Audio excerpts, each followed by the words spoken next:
सवेरे ही लोग उठ के कबाड़ वबाड़ बिनने जाते थे। गए देखे तो दरवाजे इनकर खुला। जब अब इन लोग के का भा कैसे का भा ये लोग मारे पड़े हैं तो हम फोन करावा सर।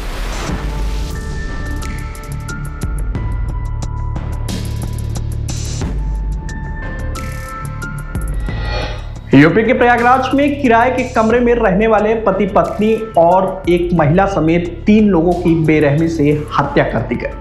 वारदात के बाद इलाके में दहशत का माहौल है। पुलिस भी इस तिहरे हत्याकांड की गुत्थी सुलझाने में जुटी है। कमरे में 3 लोगों की खून से लथपथ लाशें, 2 महिलाएं और 1 पुरुष, सिर और चेहरे पर गहरे जख्म, कमरे में सामान बिखरा और मौके पर खून लगा एक सिलेंडर मिला। सबसे हैरान करने वाली बात यह है कि तीनों में से किसी का पहचान पत्र तक कमरे में नहीं मिला है, जिससे पुलिस के सामने सबसे बड़ा सवाल यही खड़ा हो गया है कि आखिर ये तीनों कौन थे और एक कमरे में एक साथ इनकी हत्या किसने और क्यों की। दरअसल ये मामला प्रयागराज के शाहगंज थाना क्षेत्र के गढ़ी कलान का है, जहां सोमवार रात किराए के कमरे में रह रहे करीब 35 वर्षीय मुखबधिर युवक, उसकी करीब 32 वर्षीय मुखबधिर पत्नी और करीब 45 वर्षीय एक अन्य मुखबधिर महिला की हत्या कर दी गई। मंगलवार सुबह करीब 7 बजे मकान मालकिन सुशीला देवी को दंपति के कमरे का दरवाजा खोला मिला।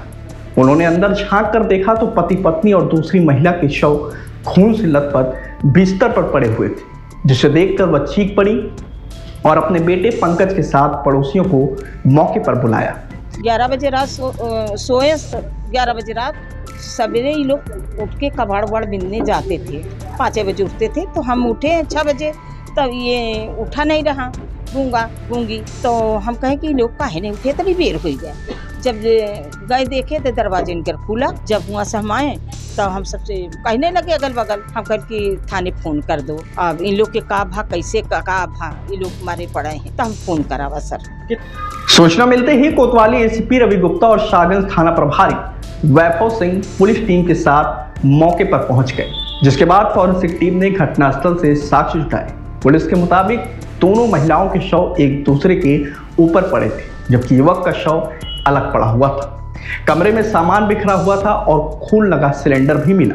आशंका है कि इसी सिलेंडर से हमला किया गया है। इसके अलावा कमरे से शराब की खाली बोतल भी मिली है और जांच में पता चला है कि रात में कमरे के अंदर शराब पी गई थी। अब पुलिस यह पता लगाने में जुटी है कि शराब पीने के बाद कमरे में क्या हुआ और तीनों की हत्या किसने की। जानकारी के मुताबिक मृतक दंपति पिछले करीब 6 महीने से इसी मकान की पहली मंजिल पर रहते थे। दोनों बोल और सुन नहीं सकते थे और मोहल्ले के लोग उन्हें गूंगा गूंगी कहकर बुलाते थे। बताया जा रहा है कि दोनों कबाड़ बीनकर अपना घर चलाते थे और रोजाना सुबह करीब 6 बजे अपने घर से निकल जाते थे, लेकिन मंगलवार सुबह दोनों कमरे से बाहर नहीं आए। जिस 2 मंजिला मकान में वारदात हुई वह सुशीला देवी का है। उनके पति की मौत हो चुकी है और वो अपने बेटे पंकज के साथ ग्राउंड फ्लोर पर रहती हैं।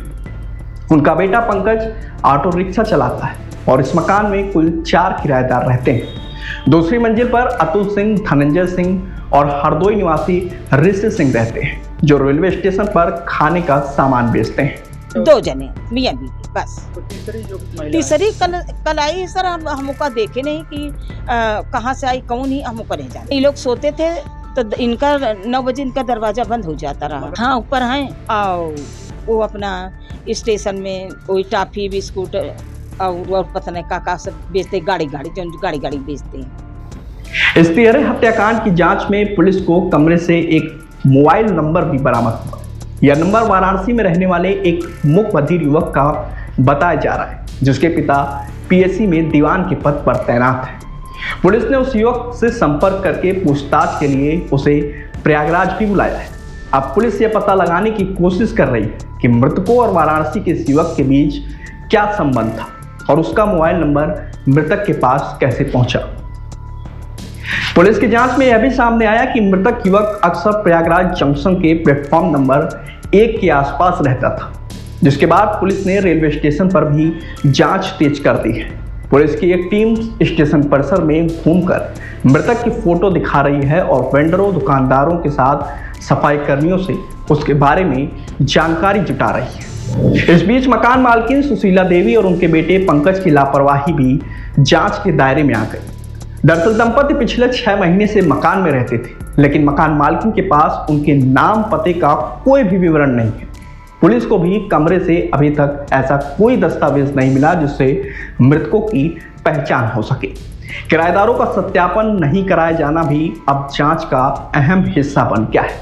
मकान मालकिन के मुताबिक मुकद्दर दंपति करीब 2.5 साल पहले भी इसी मकान में रह चुके थे और करीब 6 महीने पहले दोबारा किराए पर कमरा लिया था।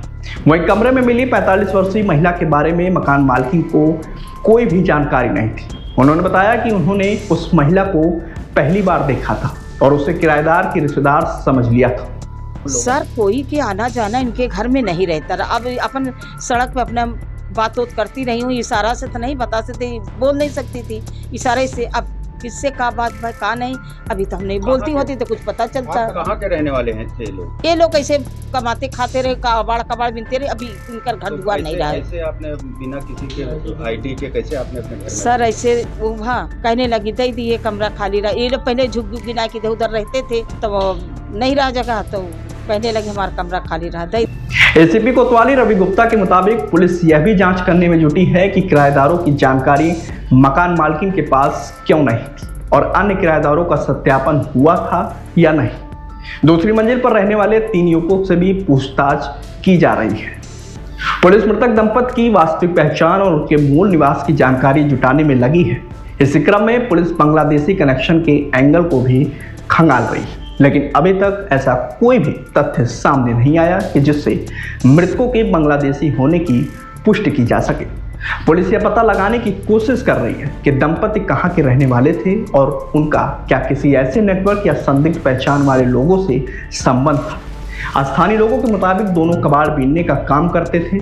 जनवरी 2026 में भी प्रयागराज जिले में फर्जी दस्तावेजों के आधार पर रह रहे बांग्लादेशी नागरिकों की आशंका को लेकर पुलिस ने कई इलाकों में सत्यापन अभियान चलाया था। लखनऊ से आई टीम ने स्थानीय पुलिस के साथ धूमनगंज के हरवारा और करेली के मुर्गा दरबार इलाके की बस्तियों में छापेमारी की थी। उस दौरान पहचान पत्र मांगे जाने पर कुछ लोग मौके से फरार हो गए और जांच टीम ने कुछ लोगों के अवैध रूप से रहने की आशंका जताई। इनमें कई लोग कबाड़ बीनने, कपड़ा बेचने, मजदूरी और दूसरे छोटे मोटे कामों से जुड़े हुए पाए गए थे। फिलहाल प्रयागराज के तिहरे हत्याकांड में पुलिस के सामने सबसे बड़ी चुनौती तीनों मृतकों की पहचान करना है। एक तरफ कमरे में मिले सिलेंडर, शराब की बोतल और मोबाइल नंबर जांच की कड़ियों को जोड़ने की कोशिश हो रही है। दूसरी तरफ रेलवे स्टेशन से लेकर मकान में रहने वाले किराएदारों तक पूछताछ का दायरा भी बढ़ाया जा रहा है। 3 लोगों की हत्या के पीछे आखिर कौन था, हत्या की वजह क्या थी और मृतकों की पहचान अब तक क्यों नहीं हो सकी, इन सवालों के जवाब पुलिस की जांच के बाद ही सामने आएंगे। फिलहाल पुलिस हर पहलू, हर एंगल से इस हत्याकांड की गुत्थी सुलझाने में जुटी हुई है।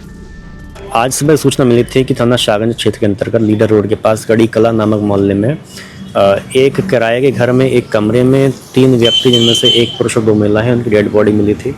मौके पर उच्चाधिकारीगण मौके पर गए थे और फॉरेंसिक टीम भी मौके पर पहुंची हुई है। पूरी जांच पड़ताल की जा रही है। तो प्रथम दृष्टया सामने आया है ये तीनों ही लोग कूड़ा बीनने का काम करते थे आसपास और तीनों लोग इसमें से मूक बधिर थे। इनकी आइडेंटिटी अभी तक एस्टेब्लिश नहीं हो पाई है। इनकी पहचान करने का प्रयास किया जा रहा है और इसके अलावा बाकी अन्य तथ्यों की भी जानकारी की जा रही है और इसमें पुलिस द्वारा टीमों का गठन किया गया है घटना के निवारण के लिए और जल्द ही घटना का निवारण सुनिश्चित किया जाएगा।